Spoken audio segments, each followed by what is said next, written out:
Agro চ্যানেলের সবচেয়ে জনপ্রিয় মুখ হচ্ছে সালাম ভাই। সালাম ভাইয়ের বাবা গতকাল ইন্তেকাল করেছে। আপনারা হয়তোবা অনেকেই জানেন সালাম ভাইয়ের বাবা মূলত হঠাৎ করেই মারা গেছেন।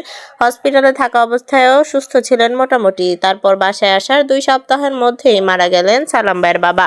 সালাম ভাই শেয়ার করেছে দর্শকদের সাথে যে সালাম ভাইয়ের বাবাকে নিয়ে ডক্টর সর্বশেষ যে কথা বলেছিল, সালাম ভাই মূলত জানিয়েছে এটাই দর্শকদেরকে।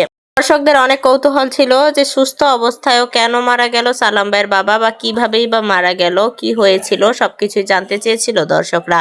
মূলত হসপিটালে অনেকদিন যাবৎ অসুস্থ অবস্থায় থাকার পর সুস্থ হয়ে একেবারে বাসায় আসে। তারপর সুস্থ অবস্থাতেই আল্লাহর ডাকে সাড়া দিয়ে চলে যান সালাম ভাইয়ের বাবা। সালাম ভাই জানিয়েছে ডাক্তার তাকে বলেছে যে তার বাবার উপর যেন কোনো ধরনের প্রেশার, মানসিক চাপ এবং কোনো ধরনের কোনো প্রেশার না দেওয়া হয়। তো এই কথাই ডাক্তার নাকি সালাম ভাইয়ের বাবাকে বলা হয়েছে এবং সুস্থ অবস্থায় থাকলেও কিছুদিন পরপরই চেক আপ আনতে বলেছে। সালাম ভাই সবকিছুই ঠিকঠাক মতো করছিল, কিন্তু তারপরও আল্লাহর মর্জির উপর কোনো মর্জি চলে না। আল্লাহর ডাকে সাড়া দিয়ে চলে গেছে সালাম ভাইয়ের বাবা। পরবর্তীতে সালাম ভাই এবং শম্পা আপু, তার স্বামী তালিম সবাই দোয়া চেয়েছে সালাম ভাইয়ের বাবার জন্য।